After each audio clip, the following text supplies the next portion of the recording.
I carefully navigated the evening traffic across London toward the Marriott Hotel. My mind was racing with thoughts of the impending situation and its consequences. No matter what happened tonight, the lives of at least 3 people would be forever changed. My name is Sal, short for Salvatore, of Italian descent. My parents moved to the UK in the late 1960s and started an Italian restaurant, the cornerstone of our close-knit family. Although we no longer live together, family gatherings are always crowded, and missing one means enduring my grandmother's disapproving stares. I married Connie 7 years ago. Despite a fun relationship, it lacked the foundation for the long term. My grandmother never liked Connie, always watching her with distrust and warning me to be cautious. Her words echoed in my mind as I drove through London's dense traffic. A month ago, I discovered Connie was cheating on me for the past 6 months. I found out when she carelessly left a hotel pen in her purse. This tiny mistake led me to uncover her infidelity. I decided to investigate discreetly. We often met with friends Carlo and Joanna and Phil and Terry at a cozy restaurant run by my cousin. Carlo, like an older brother to me, had a colorful past but was always kind and protective. His wife Joanna was feisty and the only person he feared. Our evenings were usually enjoyable.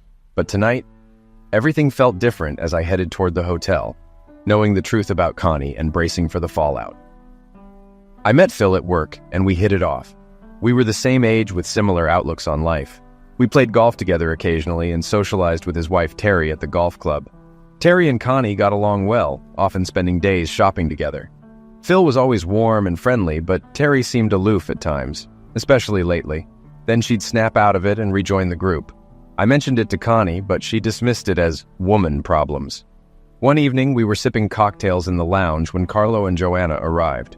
We greeted each other warmly, and the waiter brought fresh drinks. Connie was always impressed with the excellent service we received. My cousin had our usual corner table ready, secluded but facing the door, as Carlo always insisted. We didn't question it. "Why are Phil and Terry coming?" Joanna asked Connie. "I spoke to her earlier. They're definitely coming, but they might be a little late since Phil isn't home yet." Carlo glanced at the women, then at me, and shook his head slightly. I decided to ask him about it later. Phil and Terry arrived looking flushed, and Carlo gave them a long, impassive stare. Something was off. We sat down and chatted about work and family. After lunch, we moved to the lounge. The girls danced while we sipped cocktails and talked sports. When the music slowed, we joined them on the dance floor. Connie pressed against me, hinting at more to come later. Carlo and Joanna returned to the table, but Phil and Terry seemed stiff. "Is everything okay with those two?" I whispered to Connie. "Yeah, I guess so." But Terry didn't say anything. Connie tried to distract me as we walked back to the table. Carlo smiled at me, and Joanna giggled. Phil and Terry returned, and Terry quickly went to the bathroom, leading the other women to follow. "Everything all right, Phil?" Carlo asked coolly. "Yeah, sure, no problem." But his body language said otherwise. When the women returned, Terry's body language gave her away. Connie's glance confirmed my suspicions. We tried to ignore the tension. Carlo nudged me and winked. He knew something. After a few more dances, my cousin called a cab. I noticed Connie and Phil having an animated conversation. Another oddity of the evening. "So, what's up with Phil and Terry?" I asked Connie bluntly. "Nothing, they're fine." She smiled and looked out the window. I sensed something was wrong, but decided to talk to Carlo the next morning. That night, Connie was unusually passionate, declaring her love for me. "I love you too, baby. Don't ever forget that. You're my wife. No one will take you away from me, and I'll never give you a reason to." I hugged her tightly and kissed her. As we fell asleep, I lay staring at the ceiling, remembering the strange events of the evening. I should call Carlo first thing in the morning. Connie left early for the gym. I drank glass after glass of orange juice to clear my head. I Googled the hotel name from the pen in her purse. It was across London, posh with easy parking. I noted the contact info, but found no online booking history. The history had been wiped clean. Paranoia set in, and I called Carlo. "Carlo, it's Sal. What's going on with Phil and Terry? Should I be worried?" "It seems like you know something," I said, concern evident in my voice. "Sal, meet me at my brother's bar mid-afternoon. I'll tell you everything in person, not over the phone," Carlo responded, his tone serious. "Of course, I'll be there," I agreed quickly. "And come alone, okay?" he added, making the situation seem even more dire. "Yes, I understand," I replied, feeling a knot form in my stomach. The call ended, leaving me with a sense of impending doom. I sat staring at the phone, anxiety churning in my stomach. An hour later, Connie walked in, looking refreshed from her workout. "Good workout?" I asked, trying to sound casual. "Yeah, it was great. I needed that," she said, tossing her purse and gym bag aside. "I'm going to see Carlo. He wants to talk about something, but it won't take long," I informed her, attempting to mask my nervousness. "What does he want, Sal? He still creeps me out," she replied, a hint of distrust in her voice. "He's a good guy, but don't underestimate him. I won't be long, okay?" I assured her, though I wasn't sure if I believed it myself. Connie gave me a look I couldn't read. I drove slowly to Carlo's brother's bar, a trendy, inconspicuous place. Carlo opened the door, checking to see if I was followed. "Okay, Carlo, what's going on?" "Your call worried me and I don't know what to think," I said as soon as I saw him. He looked me in the eye and said, "Follow me." We went to an office in the back. He closed the door and we sat down. "Sal, you're like family to me. I promised your father I'd always take care of you. What I'm going to tell you will hurt, but you need to hear it," Carlo began, his eyes showing pain. My heart raced, sensing it had to do with my wife. Carlo pulled a large envelope from the desk and handed it to me. I knew it held something that would change my life. "Is it bad?" I asked, my voice barely above a whisper. He nodded, his eyes full of sympathy. "Sal, I'm here for you, okay?" he said, lifting his hand. I took the envelope and opened it. Inside were photos, my wife with another man in a cheap hotel and on our bed. Tears blurred my vision as I looked at Carlo. "How did you find out? Who is he?" I demanded, shocked and angry. "Sal, a few weeks ago I heard rumors about Connie. I didn't have proof until recently. A friend saw her with this man in South London. They were too close for comfort, and he recognized her," Carlo explained. "And who is Tony Drew?" I asked, trying to process the information. "He's Phil's brother. You must know him," Carlo replied.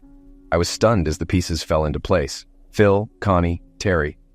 "I found a pen from a London hotel. Is it there?" I asked, hoping for more details.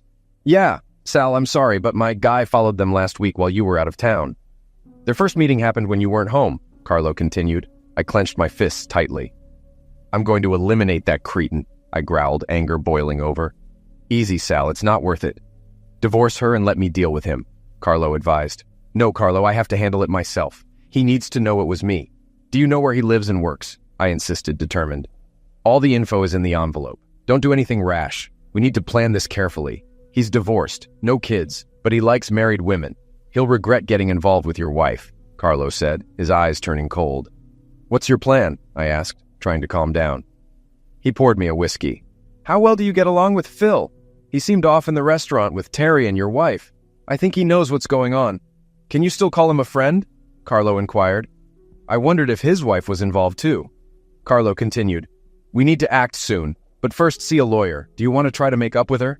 If it was an isolated incident, maybe, but seeing this, I can't forgive or forget." "I need to think about this, Carlo. I want them both to suffer," I said, my mind swirling with thoughts of revenge. He handed me a business card. "Divorce lawyer. He's ruthless. I've briefed him on your situation. Call him and he'll take care of it. Plus, he's a cousin." He laughed and I managed to smile. We planned our next steps for an hour. I called Cousin Carlo and he sprang into action. We agreed to wait until everything was ready. I needed to find out how involved Phil and Terry were. I drove home, my mind racing. When I arrived, the house was silent. Connie was gone. A note on the kitchen table read, "I'll see Terry later. Love you." I crumpled it and threw it away. I called Carlo.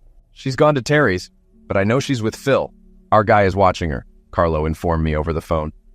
"Okay, so where's Terry then? Let me know if anything comes up," I responded. 3 hours later, Connie came home. "Hey, love, how was your day?" I asked as she stormed in, kissed my cheek, and headed for the kitchen. "It was fine. Carlo and I are working on a plan," she replied, waiting for more details. I didn't offer any. "It's a personal matter with a cousin. He thinks his wife is cheating and needs advice," I explained, smiling as I noticed her trying to hide a casual smile. "I'm sure it'll work out," she said, looking away, a bit upset. The rest of the weekend dragged on. I couldn't bring myself to be physically engaged with her, haunted by the images Carlo had shown me of her and Tony.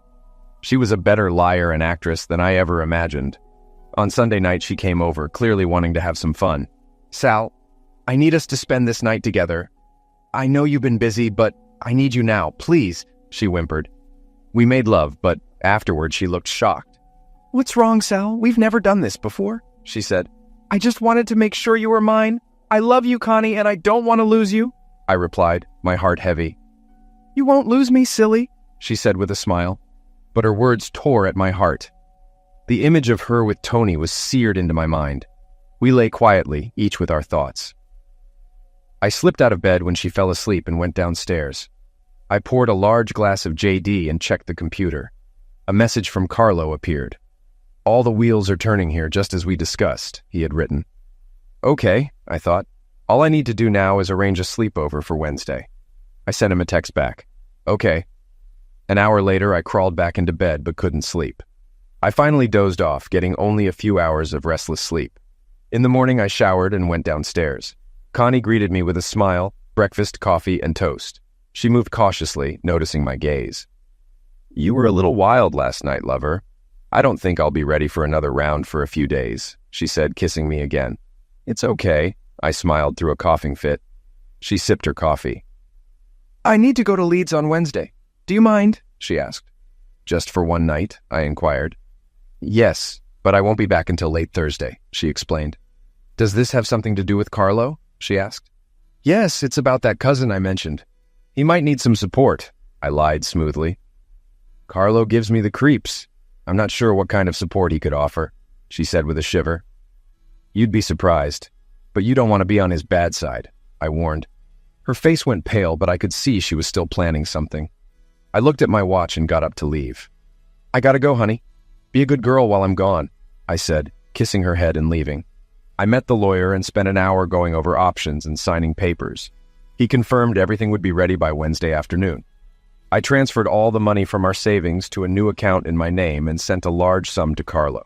I emptied our safe deposit box and opened a new account at another bank. I stopped her allowance, knowing she'd be in trouble by the end of the month. Satisfied, I went to my office and handled my routine business. My secretary, Sadie, was a great help, and I knew she could manage things without me. I caught her concerned gaze on me. I sighed and turned to face her. I had known her for almost 5 years, and she had always been professional and fiercely loyal. She had been polite with Connie, but there was some tension. I was sure Connie had mentioned her attitude, but I always brushed it off. Looking at her concerned face and piercing blue eyes, I knew I had to say something. My insides were churning, and she could tell. I took a deep breath, trying to collect my thoughts and control my emotions. "Sadie, there might be interruptions this week. If I'm not around, you know how to keep things running. Okay?" I said. "Yes, boss. Anything I can help with?" she asked, sensing my distress. "Connie's playing me," I confessed, unable to hold it in any longer. "You're joking! Oh my God, Sal, this is awful! Are you sure?" she exclaimed, eyes wide with shock. I nodded slowly. She saw my tears and closed the door. She hugged me tightly. Standing next to her, I felt a love I was missing at home. I sobbed for the first time since finding out, and she held me until I pulled myself together. She took my face in her hands and looked into my eyes. "Sal, you're a good person. Don't let anyone tell you otherwise." "What are you going to do?" Sadie asked, her voice filled with concern and support. "I'm going to get a divorce and deal with that cretin," I said, my resolve hardening. "I understand, but be careful, Sal. Don't do anything stupid," she cautioned. Sadie was worth her weight in gold. She handled everything perfectly, making her husband a lucky man. At home, Connie and I were watching TV when the phone rang. She answered it in the hallway, talking quietly. After 5 minutes, she returned. "What's wrong?" I asked. "Oh, nothing. Just Terry talking about fighting with Phil again. It's driving me crazy," she replied. "Are they in big trouble?" "Phil never mentioned it," I said, watching her face for clues. "I think it's nothing. They'll figure it out," she responded, trying to sound nonchalant. "Is that what was going on in the restaurant?" I asked. Connie looked nervous. She didn't know I had noticed something between them. "Yeah, they had a fight before going out," she admitted. "Is that what you were doing with Phil?" I pressed. She flinched. "Terry asked me to talk to Phil," she explained. "So what was that about, Connie? Maybe I can help," I suggested. "It's all right, Sal. I'm sure they've sorted it out by now," she said dismissively. "Good. I don't like the thought of a friend's marriage in trouble. He's not cheating, is he?" I probed further. No, nothing like that," she replied, her face flushing. "So this is Terry playing a prank on himself?" I asked skeptically. "Look, Sal, I don't know. Let's mind our own business," she snorted. "I think so too. But I might mention it to Phil when I see him," I said, ending the conversation as I looked at the TV again. Her eyes narrowed. A few minutes later, I asked casually, "So, if neither of them are cheating, and Terry asked you to talk to Phil, what was that about?" "Sal, leave him alone," she snapped, getting up and running out of the room. I sat back, realizing I had gotten under her skin. Tomorrow, I would drop in on Phil and Terry and disturb them a little. The next day, Tuesday, I got up early and was out the door as Connie came downstairs. I kissed her on the cheek. "I can't stop, my love. I need to get moving. Love you," I said. Connie watched in bewilderment as I disappeared, hearing my car speed off. She poured herself a cup of coffee, thinking about Tony. Everything had been fine until last week. She met Tony a few months ago when she was out with Terry. They were in a club with friends when he walked in. Seeing his sister-in-law, he approached and offered them all a drink. The girls smiled at the handsome guy. Terry noticed Tony and Connie looking into each other's eyes, and something flashed between them. "Stay away from Tony. He's a piece of crap. He even hit on me. He'll go after anyone, especially the married ones," Terry warned. "Don't worry, Terry. I have my own Sal, but he's smooth and good-looking. Weren't you tempted?" Connie asked. Terry shook her head. "One word, don't," Terry advised, sensing something behind her friend's eyes she didn't like. The rest of the evening was uneventful, but Tony gave Connie his number. Over the next few days, Tony called her, flirting and chatting. By the next party, Connie knew Tony would be there. They danced, and Tony seduced her with flattery and touches. Terry grabbed Connie's elbow, and she realized she had spent the entire evening with Tony. Terry reprimanded her, but Connie brushed it off, claiming nothing bad happened. Tony was confident he would get Connie sooner or later. In the following weeks, their calls and flirting intensified.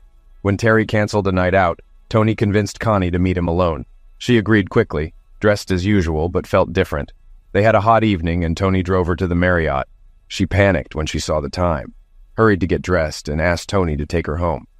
She texted Sal, saying she was waiting for a cab. That night scared her, but Sal was asleep when she got home. She hoped everything would be fine by morning. For the next few weeks, Connie continued seeing Tony, both during nights out and during the day. During Sal's trip, she spent the night with Tony at the hotel. Terry guessed what Connie was up to and warned her to stop before getting caught. She fought with her husband, Phil, and asked him to press Tony to stop. Tony was dismissive, and Phil was torn between loyalty to his brother and Sal. Connie lashed out when Phil asked her to stop seeing Tony. The longer it went on, the harder it was to end it without causing serious problems. Connie knew it had to be over soon, but found the risk attractive. She decided tomorrow would be the last time, but she still had to convince Tony. By the time I walked in the door, it was late. I had been liquidating time all day, and the plans were set.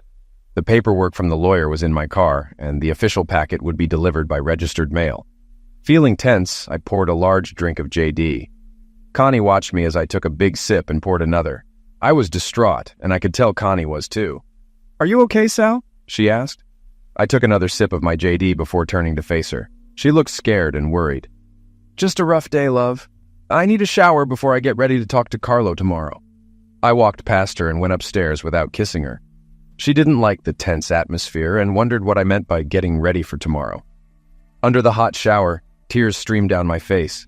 My marriage, my wife, my future, all messed up. After 30 minutes, I felt no better. My heart was breaking. I dried off, got dressed, and headed downstairs. Connie noticed my game face and seemed to relax a bit. "What's for dinner?" I asked casually. "Let's order something. I don't feel like cooking." "Chinese okay?" "Yeah, that sounds nice." While we waited for the food, we sat in the living room, avoiding confrontation. Dinner was quiet, almost tense. "What time do you have to go in the morning?" she asked casually. "Around 9. We have an 11 o'clock flight, so no rush. It'll be good to finally meet Cousin Carlo." It was nearly 10 p.m., and she glanced at her watch. "I need to turn in. Long day tomorrow." I drained my glass, set it down, and looked at her. There was a flicker of sadness in her eyes. She closed the door between us. "I've always loved you, Connie," I said, hugging her tightly. She felt my sadness and guilt. Tomorrow it would all be over, she thought, and then she could make it up to me. I was thinking the same thing.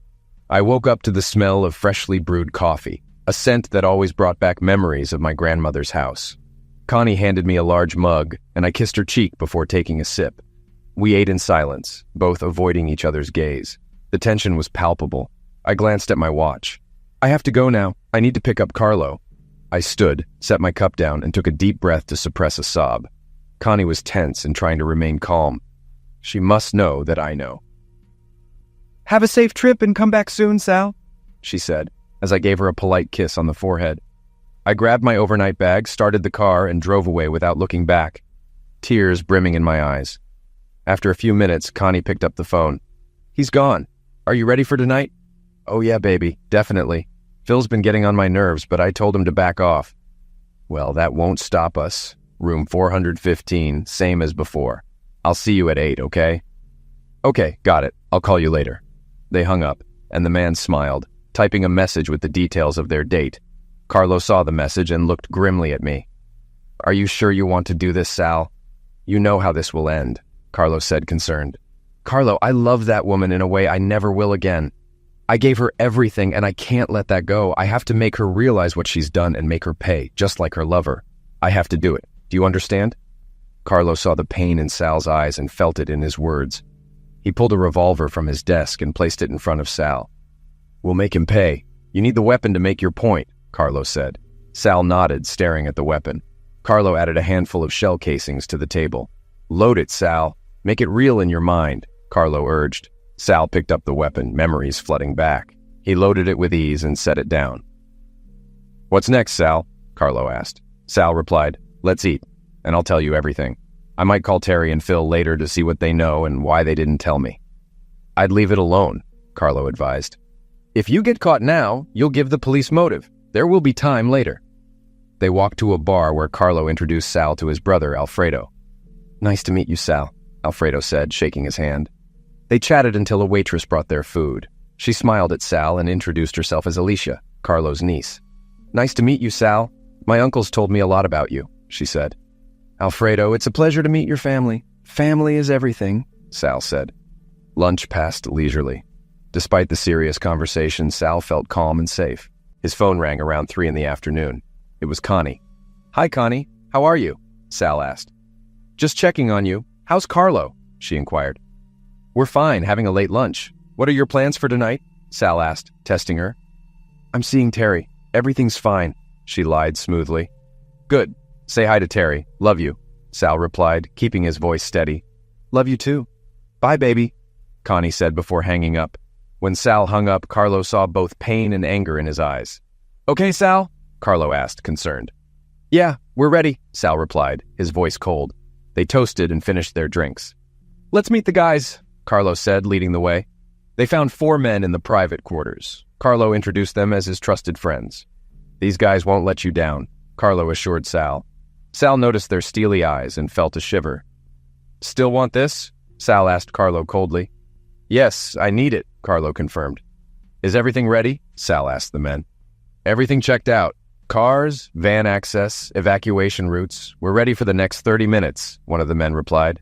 The plan was reviewed until everyone was confident it was ready. I felt their eyes on me as I paced, tense and angry. The thought of Connie meeting Tony was gut-wrenching. I wanted to hit something. Carlo stepped in front of me and hugged me. "Easy, Sal. We'll hit the road soon. It'll get easier," he reassured me. Frustration, anger, and betrayal brought tears to my eyes. Carlo stayed by my side, and I felt the men's support. For the next hour, they talked to me, preparing me for my part. A phone call interrupted us. Carlo answered. "Yeah," he said. Everyone listened intently. "Okay, we'll start moving in 5 minutes." It was already 8 p.m. The men left to bring the van closer. Carlo saw my anxiety. "Sal, last chance. You don't have to do this," he offered. "I need to teach him a lesson he'll never forget," I insisted. "Good man," Carlo said, clapping my shoulder as we left and got into the prepared Mercedes. We parked about 200 yards from the hotel. Around 9 p.m., Carlo received a text. "They've arrived," he read out loud. My heart ached. Carlo kept his hand on my shoulder to ground me. "Let's stick to the plan, Sal," he reminded me. I nodded. We had to wait another hour. Another text came. "The guys are here and in place." Carlo smiled nervously. We needed to get in and out discreetly.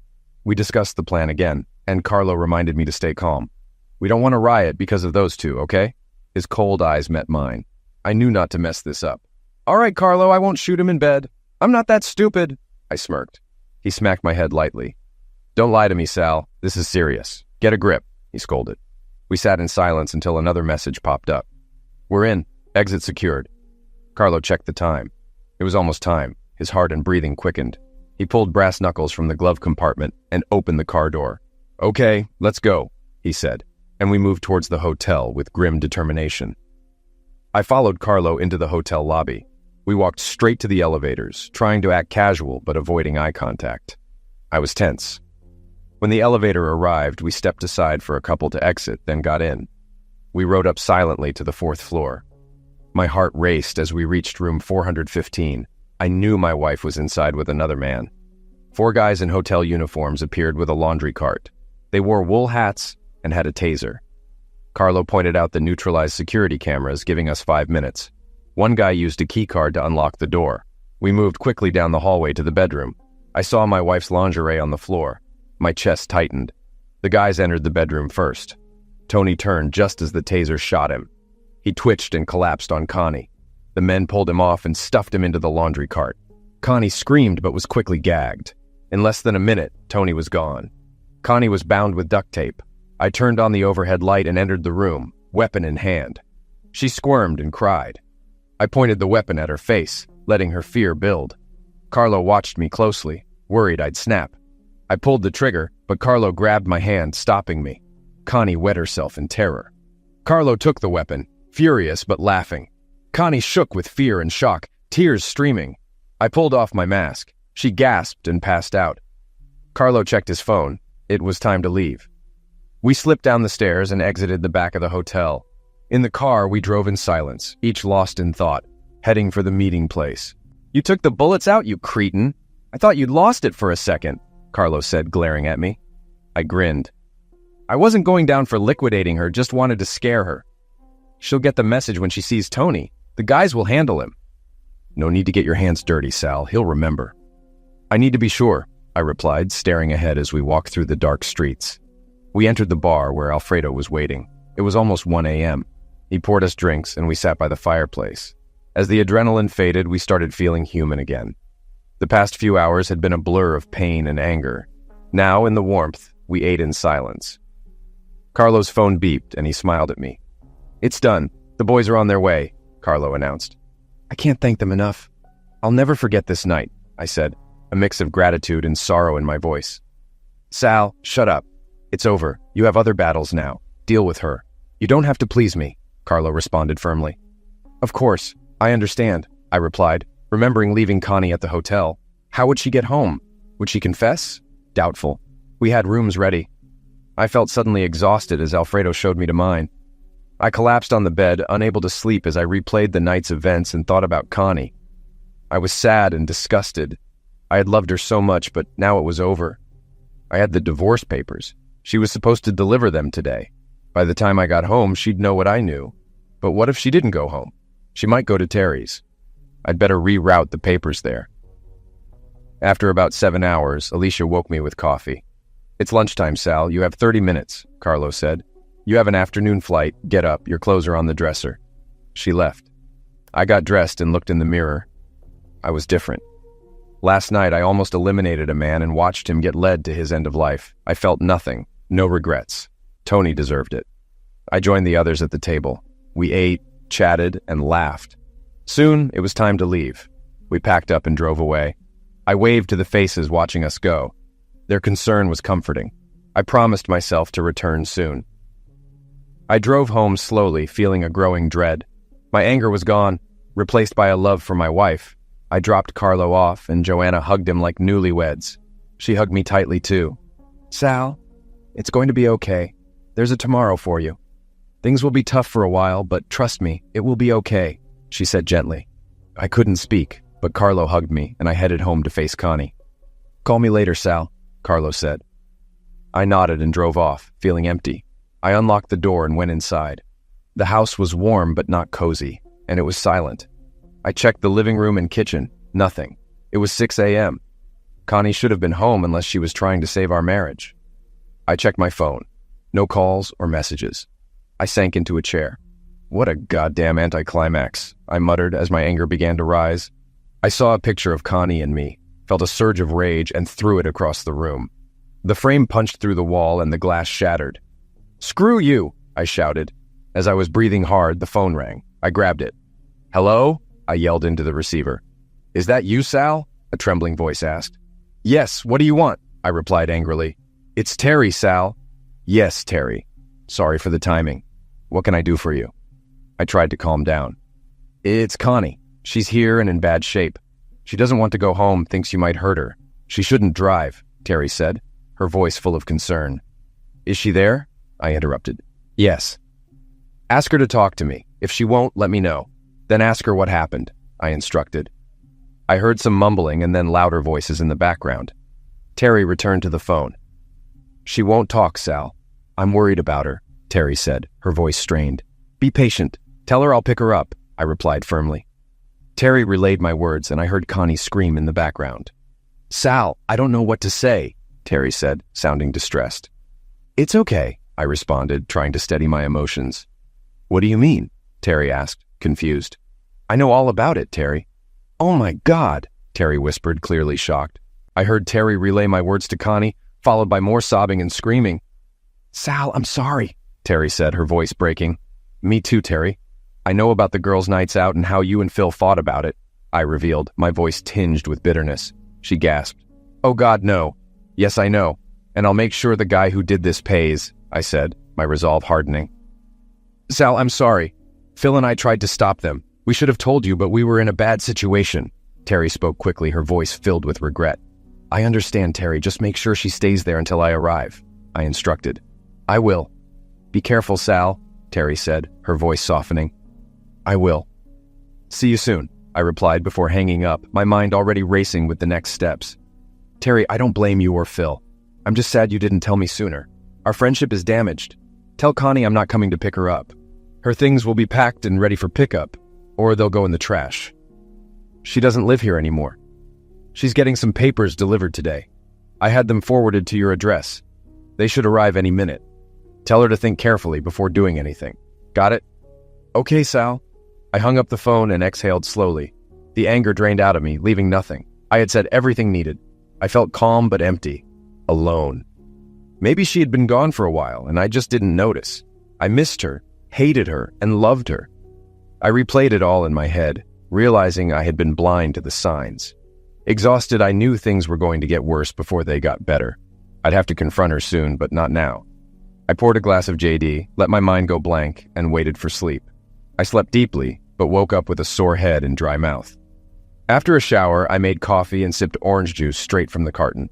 As I waited for the coffee, the doorbell rang at 7:30. Hello? I answered, my voice rough with fatigue.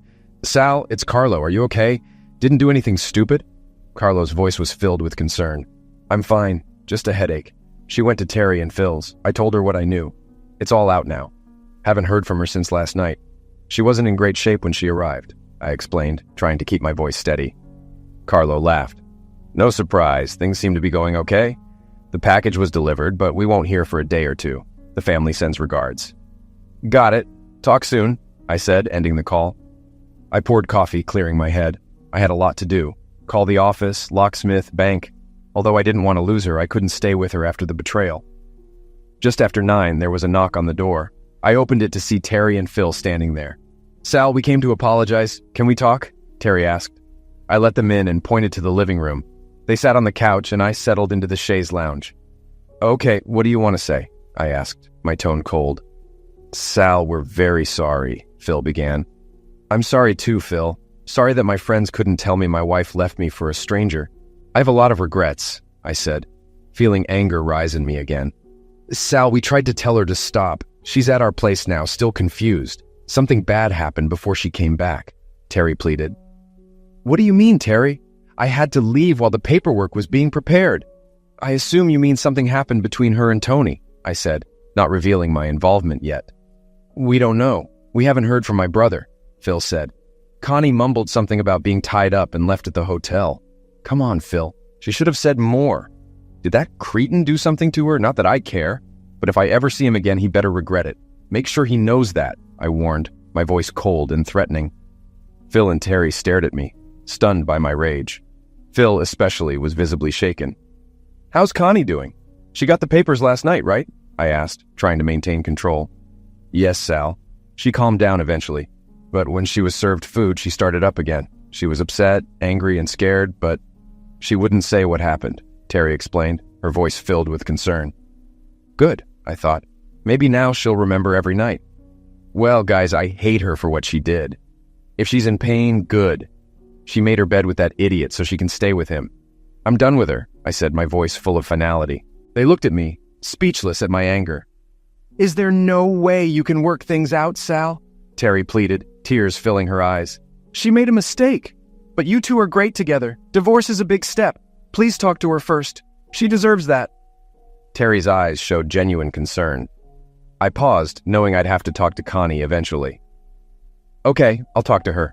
But first, I want all her stuff gone. It'll just be her and me, and I'll call to let her know when and where.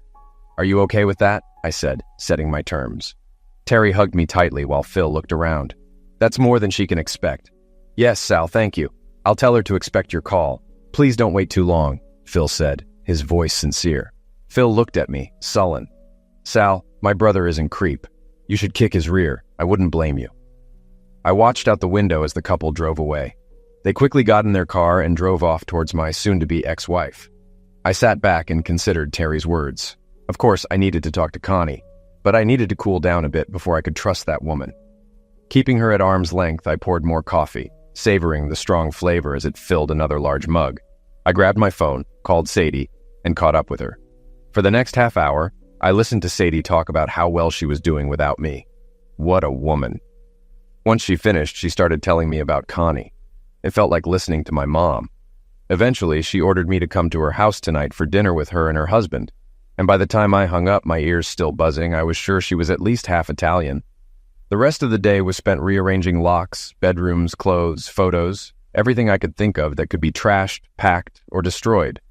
By the end of the day, my anger, though still raging, had subsided a bit. Exhausted from all the emotional trauma, tears flowed easily down my face. I realized I was probably walking away without talking to Connie, but subconsciously, I had already decided to dump her. Everything was ready. All that was left was to set up the final showdown, and I knew I would be as hurt as she was. God damn it, how could you do this to me? To us? I sat staring out the window, thinking about how my marriage was crumbling. My heart ached, and only pain kept my anger in check. I knew I should make the call, but as I sipped another JD, I decided I would do it in the morning.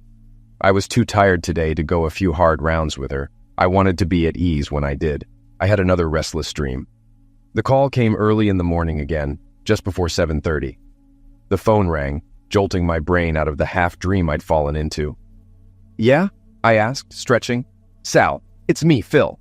Listen, I just got a call from the hospital. My brother's been there for a few days now. He's been punched up pretty badly. He seems stable, but he's taken quite a punching. Both arms and legs are broken and his balls are pretty well punched up. That's all I know. I hope you don't expect me to sympathize, Phil. As far as I'm concerned, he's lucky he didn't meet me. I would have finished the job. Mark my words. If I ever see him again, it won't be long before I do. Sal, I understand.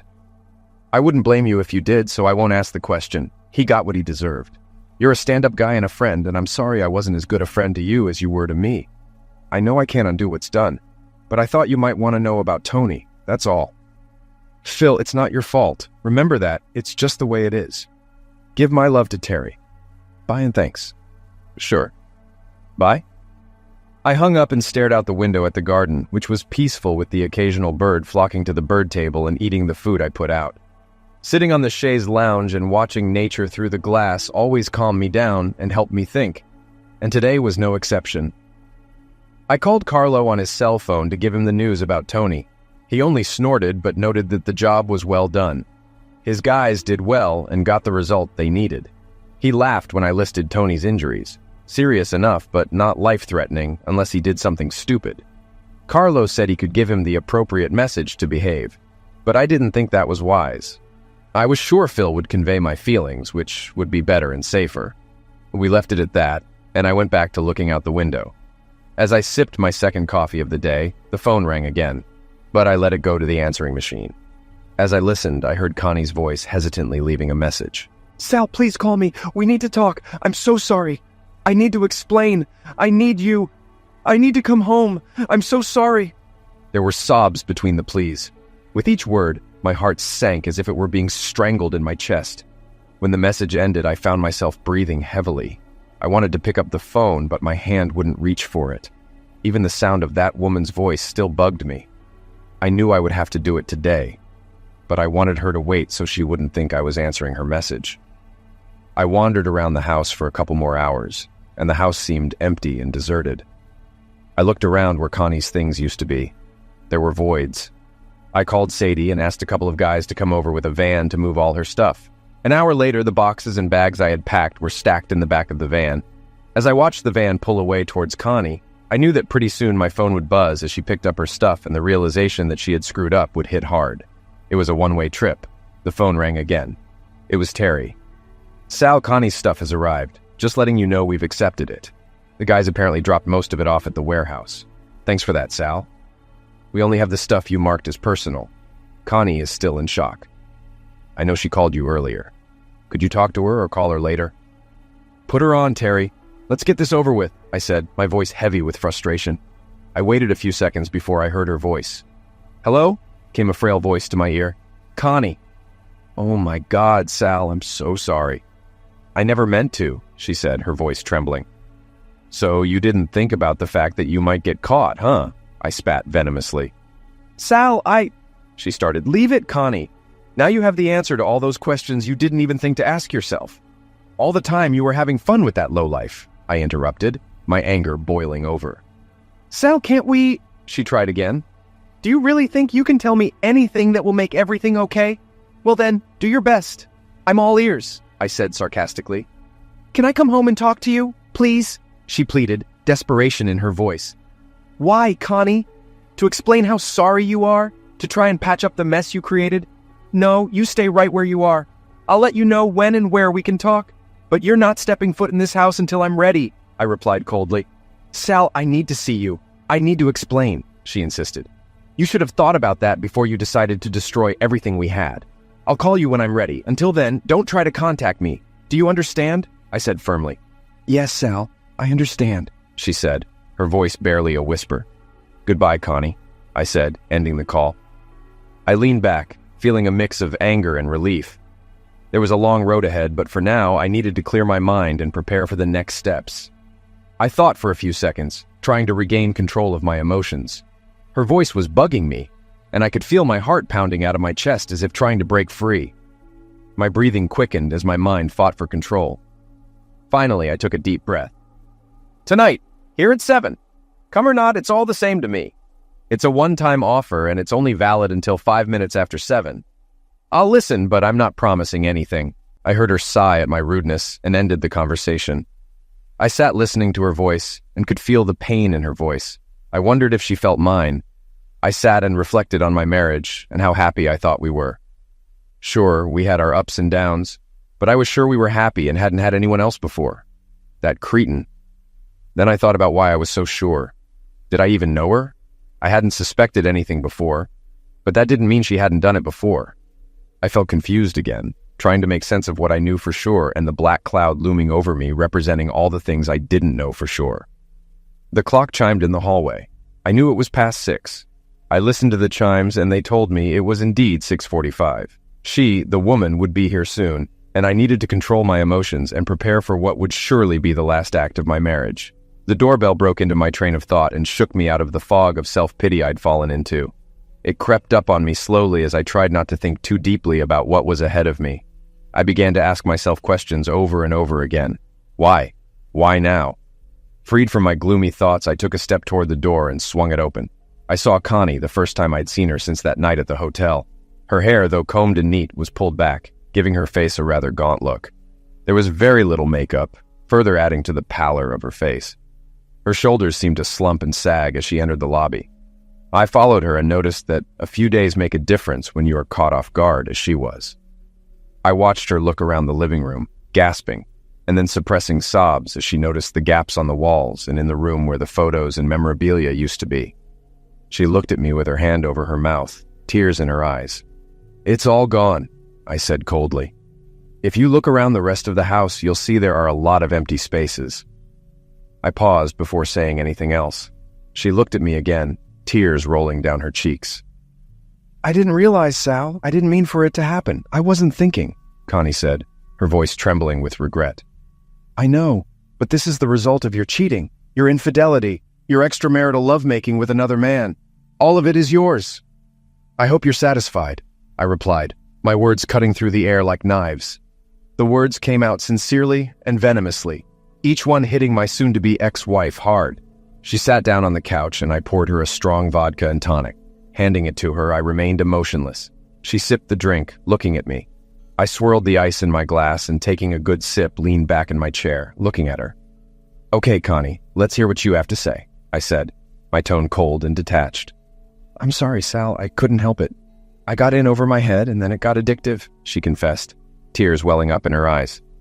"Connie, just so you know, I talked to Terry and Phil and they filled in the gaps in my knowledge. I know what and where and with whom.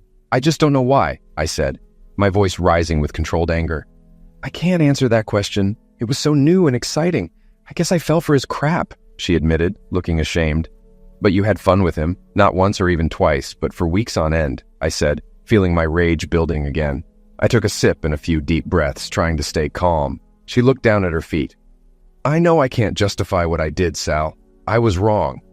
Is there any way we can get past this?" she asked, her voice barely a whisper. I dodged the question. "What about Tony? What happened to him? Where's the cretin?" I demanded. Connie fidgeted and finally looked up at me, eyes fixed into mine, defiant as she tried to figure out what to say.